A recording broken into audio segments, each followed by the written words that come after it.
আসসালামু আলাইকুম রহমতুল্লাহ। কেমন আছেন সবাই? আশা করি আল্লাহর রহমতে সবাই ভালো আছেন, সুস্থ আছেন এবং নিরাপদে আছেন। তো সবাইকে আজকে ভিডিওতে স্বাগত জানাচ্ছি। এনটিআরসিএ একটা প্রতিষ্ঠান, আর আমাদের এই দেশে মানে বাংলাদেশে যে সকল শিক্ষিত ভাই বোনেরা আছেন যাদের লক্ষ্য হচ্ছে দেশের যে ভবিষ্যৎ প্রজন্ম তাদের বা দেশের যে মেরুদণ্ড, সেই মেরুদণ্ডটা গড়ে তোলার যাদের ইচ্ছা বা শিক্ষক হওয়ার যাদের ইচ্ছা, তাদের একটা আস্থার নাম হচ্ছে এনটিআরসিএ, তাদের একটা বিশ্বাসের নাম হচ্ছে এনটিআরসিএ, তাদের একটা ভালোবাসার নাম হচ্ছে এনটিআরসিএ।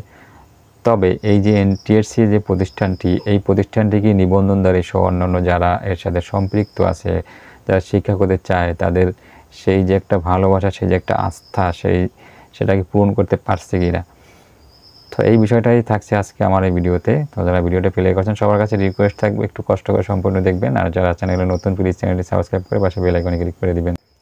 তো এনটিআরসির নিয়ম অনিয়ম, ইচ্ছা সদিচ্ছা আর অনিচ্ছা, এই সমস্ত বিষয় যদি আলোচনা করতে যাই তাহলে অনেক লম্বা একটা আলোচনা হয়ে যায়। আমরা যদি এনটিআরসির প্রতিষ্ঠাকাল থেকে দেখি, প্রথম দিকে তারা হচ্ছে শুধু সার্টিফিকেট দিতেন এবং নিয়োগের বিষয়টা ছিল শিক্ষা প্রতিষ্ঠানের ম্যানেজিং কমিটির আন্ডারে তাদের কাছে। তো এই যে সার্টিফিকেটের বিষয়টা, তো আমরা যদি এই সার্টিফিকেট প্রদানের বিষয়টাও দেখি তাহলে দেখা যায় এনটিআরসি শুরু থেকে শুরু করে সর্বশেষ 16তম পর্যন্ত অন্তত যে সার্টিফিকেটগুলো দিয়েছে, এই 1 থেকে 16তমদের মধ্যে 60,000-এর বেশি নিবন্ধনধারী শুধু চাকরিই করেন, মানে তার জাল সনদে 60,000-এর বেশি নিবন্ধনধারী চাকরি করেন।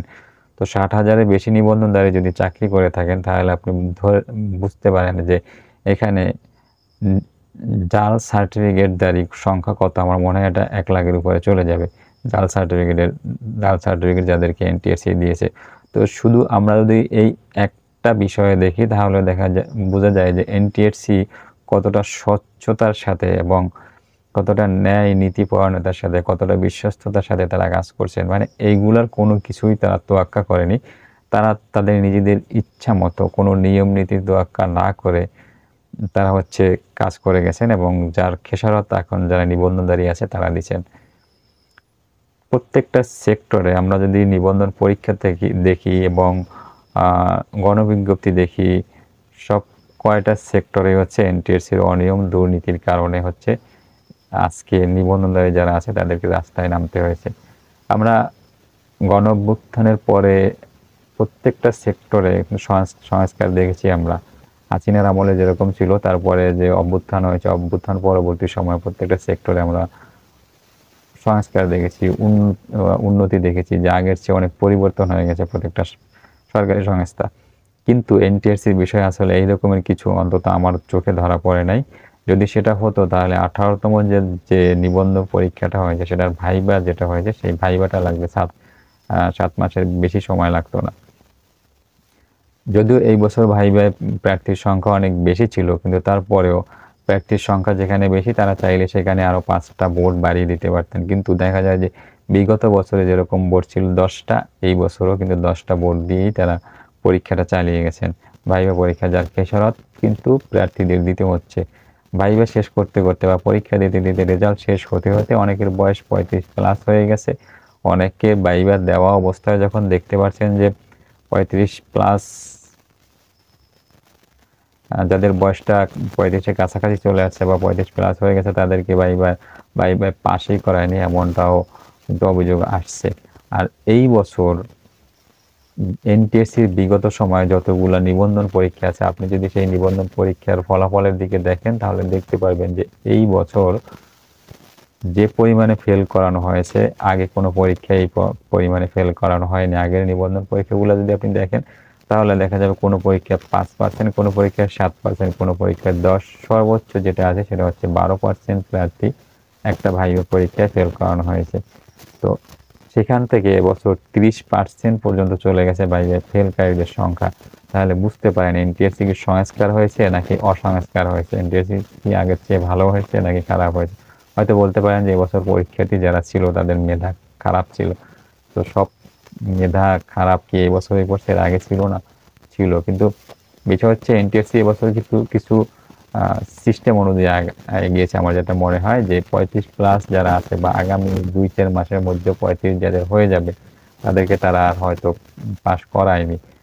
কারণ এনটিএসসি আগামীতে যেটা করবে বা করার চিন্তা ভাবনা তাদের, সেটা হচ্ছে 18তমতে যারা পাস করছেন তাদের নিয়োগের দেওয়ার পরে এই ষষ্ঠ গণবিজ্ঞপ্তিতে 1 থেকে 17তম যারা আছে তারা আবেদন করতে পারবেনই না, কিন্তু 18তমতে যারা আছে তারা যদি এই যে 50,000 মতো পাস করছে, 50,000-এর বেশি, তাদের মধ্যে থেকে যদি 40-45,000 নিয়োগ দেওয়া হয় তাহলে আর যারা আছে তাদেরকে পরবর্তী গণবিজ্ঞপ্তিতে একটা ব্যবস্থা করা যায়। মানে এরপরে দেখা যাবে যে চাকরি পায় না নিবন্ধনধারীর সংখ্যা এরকম থাকবে না, এই টার্গেট করে হচ্ছে তারা আগাচ্ছে এটা মনে হয়। তবে এক্ষেত্রে এই যে ভাইবা যাদেরকে ডাকা হয়েছে, ভাইবা যখন দিতে গেছেন তারা তাদের যে একটা অর্থনৈতিক লুজারের মধ্যে তারা পড়ছে বা তাদের যে টাকাটা খরচ হয়েছে টাকাটা খরচ করানোর কোনো যৌক্তিকতা নাই। তো এটা হচ্ছে একটা বিষয়। একটা হচ্ছে পরীক্ষার সার্টিফিকেটের বিষয়ে, জাল সার্টিফিকেট দিয়ে কোটি কোটি হাজার হাজার কোটি টাকা কামিয়েছে এনটিআরসির কর্তৃপক্ষ। দ্বিতীয়ত হচ্ছে এই পরীক্ষার ব্যাপারে উদাসীনতা। 17তম পরীক্ষায় 4টা বছর সময় লাগিয়েছে এনটিআরসি, 18তম পরীক্ষায় 1.5 বছরের মতো সময় লাগিয়েছে এনটিআরসি। তো শুধুমাত্র এই ভাইবা পরীক্ষায় যদি 18তমদের 15টা বোর্ড করা হতো তাহলে 3 থেকে 4 মাসের মধ্যে ভাইবাটা শেষ হয়ে যেত। আর 17তমর ক্ষেত্রে দেখা যায় 1 বছর করোনার জন্য তারা বাদ দিতে পারে, তারপরে কিন্তু এই ভাইবা সমস্ত নিবন্ধনের পরীক্ষার কার্যক্রম শেষ হতে তাদের 4 বছর সময় লাগিয়েছে, যার কারণে নিবন্ধনধারীদের বয়স পার হয়ে গেছে। এখন বলেন যে এই যে নিবন্ধনধারীদের বয়স 35+ হয়ে গেছে, এর দায় কি নিবন্ধনধারীদের নাকি এনটিআরসি এর? নিবন্ধনধারী কি কখনো বলছে যে আমি পরীক্ষা দিব না? এটা বলে নাই। কিন্তু এনটিআরসি তাদেরকে ঘুরিয়ে ঘুরিয়ে ঘুরিয়ে ঘুরিয়ে মাসের পর মাস, বছরের পর বছর ঘুরিয়ে তাদের বয়সটা শেষ করে দিচ্ছে। এখন এই নিবন্ধনধারীরা যদি আন্দোলনে নামে, যাদের বয়সের কারণে আপনি চাকরি দিতে পারেন না, আপনার গাফিলতির কারণে, এনটিআরসির গাফিলতির কারণে, তাহলে এই দায়ভার তো আর নিবন্ধনধারীদের না, এই দায়ভার সম্পূর্ণ এনটিআরসি এর। তো বর্তমানে এই সংস্কারের কথা বলছিলাম যে সংস্কার হয় কিনা। দেখেন এনটিআরসির চেয়ারম্যান কিন্তু পরিবর্তন হয়, সচিবরা পরিবর্তন হয়, কিন্তু আসলে নিয়ম নীতির কোনো পরিবর্তন হয় না। তো এখানে এই সচিব বা চেয়ারম্যান পরিবর্তন না করে নিয়মগুলোর পরিবর্তন করা অত্যন্ত জরুরি। আমরা যদি গণবিজ্ঞপ্তির দিকে তাকাই তাহলে দেখা যায় যে গণবিজ্ঞপ্তির ক্ষেত্রেও সেম কাজটাই করে এনটিআরসি। একটা গণবিজ্ঞপ্তি দিয়ে সেটার কাজ শেষ করতে করতে 1 বছরের বেশি সময় লাগে এবং আবার 1 বছর পরে আরেকটা গণবিজ্ঞপ্তি দেয়। ভাই এটা কোনো সিস্টেমের মধ্যেই পড়ে না। একটা গণবিজ্ঞপ্তি প্রকাশের দিন থেকে আমি যদি বলি তাহলে সর্বোচ্চ 3 থেকে 4 মাসের মধ্যে একজন শিক্ষককে নিয়োগ দেওয়া পর্যন্ত নিয়ে যাওয়া যায়। একটা গণবিজ্ঞপ্তি প্রকাশের পরে আবেদন করার সময় যদি আমরা 15 দিন ধরি, 15 দিনের মধ্যে সবাই আবেদন করবে। তো এই 15 দিন সময় দিলেও যে কয়জন প্রার্থী আবেদন করবে, আপনি 3 মাস সময় দেন ওই কয়জন প্রার্থী আবেদন করবে। তো 15 দিন যদি আমরা আবেদনের জন্য সময় দেই, এরপরে আবেদনের পরবর্তী কাজটা হচ্ছে রেজাল্টটা দেওয়া। এই রেজাল্ট কোনো মানুষই তৈরি করে না, রেজাল্টটা কম্পিউটারে তৈরি করে বা ওয়েবসাইটে যখন নির্দেশনা দেওয়া হয় তারা মেধার ভিত্তিতে এই রেজাল্টটা তৈরি করে। তো সেই ক্ষেত্রে আমি সমস্ত কার্যক্রম শেষ করতে আরও 15 দিন ধরে, 1 মাস। এরপরে হচ্ছে পুলিশ ভেরিফিকেশন, সেখানে আর 2 মাস ধরা যায়। 2 মাসের মধ্যে চাইলে পুলিশ ভেরিফিকেশন শেষ করা যায়। তো বিগত গণবিজ্ঞপ্তিতে কিন্তু পুলিশ ভেরিফিকেশন হয়নি, চলমান অবস্থায় নিয়োগ দেওয়া হয়েছে, তাও 6 মাস লেগে গেছে এই কাজ শেষ করতে। তো পুলিশ ভেরিফিকেশনে 2 মাস, গণবিজ্ঞপ্তিতে আবেদনের জন্য 15 দিন, আবেদনের ফলাফলের জন্য 15 দিন, এইগুলো 3 মাস। এরপরে নিয়োগের যে কার্যক্রমগুলো থাকে সেই কার্যক্রম চূড়ান্ত যে রেজাল্ট সেটার পরে হচ্ছে নিয়োগ। এই সব কিছু মিলিয়ে আর 1 মাস সময়ের মধ্যে সব কমপ্লিট হয়ে একজন শিক্ষক শিক্ষা প্রতিষ্ঠানে যোগদান করতে পারেন। কিন্তু এনটিআরসির এই যে ধীরে চলো নীতির কারণে সেখানে 1 বছরের বেশি সময় লেগে যায়। কিরে ভাই, আপনাদের কি অফিসে বসানো হয়েছে কি জন্য?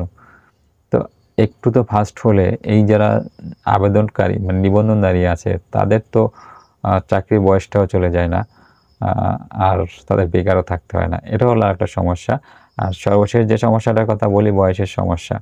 বয়সের সমস্যার কারণ দেখি হচ্ছে এনটিআরসি একাধারে আবেদন করা থেকে বাদ দিয়ে দিচ্ছেন। তো যে আগে যে সমস্যার কথা বলছি যে বয়সের সমস্যাটা নিবন্ধনধারী তৈরি করে নাই, বয়সের সমস্যাটা এনটিআরসি তৈরি করছে।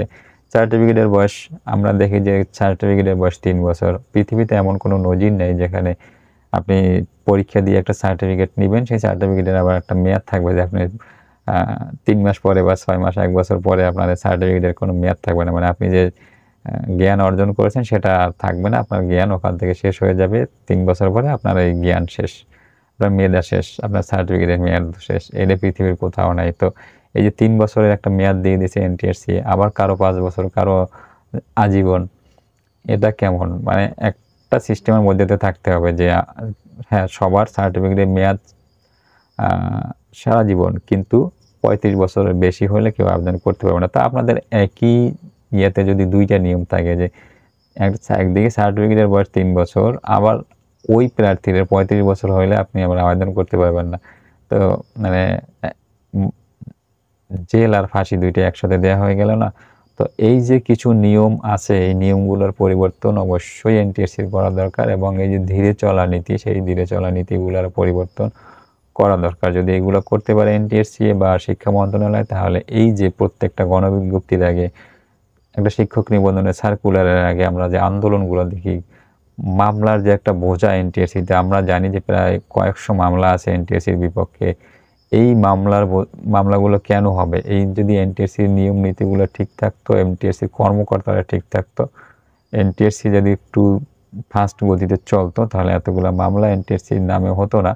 আর কোনো একটা গণবিজ্ঞপ্তি বা যাই বলি, সেগুলো প্রকাশের পূর্বে এত ধরনের আন্দোলনের সম্মুখীন হতে হতো না এনটিআরসি এর।